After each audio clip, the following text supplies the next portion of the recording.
Good morning to all of you. We are slightly behind schedule because of logistic reasons. Should I ask my panelists to kindly come up and grace the dais, please? Today's panel discussion, as you know, is on opportunities in international R&D collaborations, a multi-stakeholder perspective. And on the panel, we have Dr. Nick Rosu, Head EU and International Innovation Policy of the Department of Business and Innovation Skills, BIS, of the Government of United Kingdom, Dr. Nick Rosu. We have Dr. Alexander P. Hansen, who is the Director of the German Research Foundation and also the Director of the German House here in New Delhi. Dr. Hansen, please. Next, I would like to invite Dr. H. Jenny Su. She's the Executive Vice President of the National Cheng Kung University in Taiwan. Dr. Jenny, please.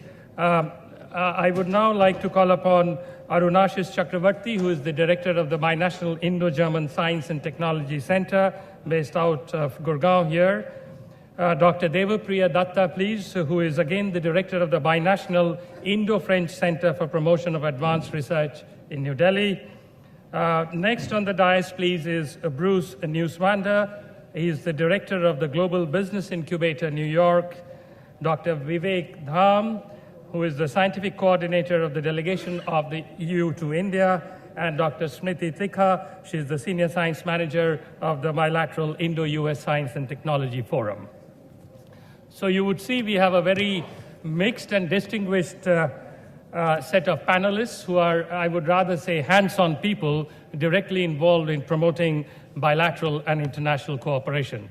So it's really a privilege for me today to be a moderator of this session. It's a pretty packed session, and I would request all of our panelists to speak about 5 to 7 minutes after giving a couple of lines of introduction, which I'll leave it to them rather than my doing that, and then we'll open the house for Q&A for 15-20 minutes.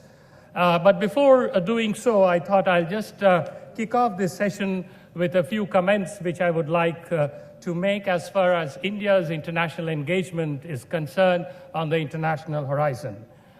Now, here in India, we very strongly believe in the borderless dimensions of science and technology. The government of India has been proactively supporting international collaboration in a very, very open and in a very, very diverse ways of engagement that we have. And currently, in the Department of Science and Technology, while we have bilateral S&T cooperation with 83 countries, 42 countries we have active cooperation. So in other words, the footprints of Indian science is across the globe. Unfortunately, the view graph which I had to show all the countries that we are working with is not here on the system because of, again, some logistic issues. But let me tell you that this engagement has really been very, very beneficial. It has been really a win-win situation.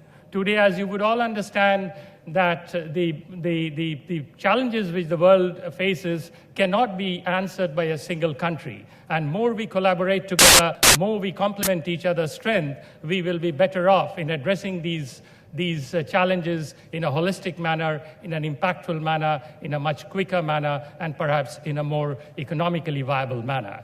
And this is what I call collaborative advantage. As far as India is concerned, in the last 5 years, we have invested more than $180 million in our international engagements. And in the coming 5-year plan, or the current 5-year plan, we have around $320 million roughly in the Ministry of Science and Technology as far as our international engagements are concerned. And one would ask why and what is the impact of this? And I would just tell you, we had a recent survey done from the Royal Society, which has talked about in the last 5 years, the growth in publications through international cooperation in the last 6 years has been around 35%. And as far as India is concerned, this growth has been 60%, which is a reflection of the fact that a large number of institutions in India are now proactively engaging in gainful international collaborations. If you look at the average impact factor of a national paper, in India it is around 3.7. And if you look at the impact of publications arising out of international collaborations, it has worked out to be 5.4. And in fact, the impact papers of our papers published with Germany is something like of the order of 7.2.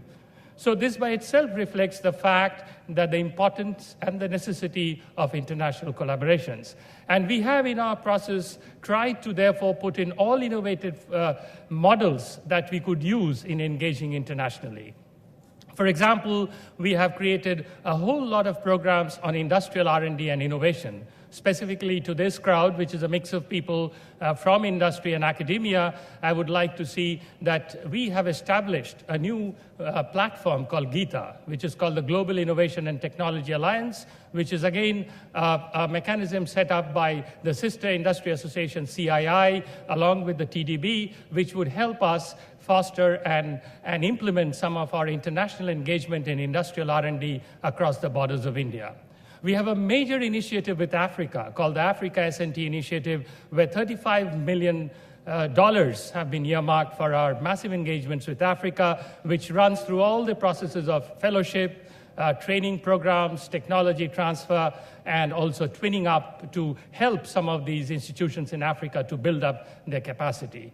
So we have in our ways created all possible manner. Perhaps India is one of those unique countries who have exclusive binational bodies to promote science and technology collaboration. And on my panel, there are 3 representatives from these binational bodies who will talk about some of their experiences and the programs.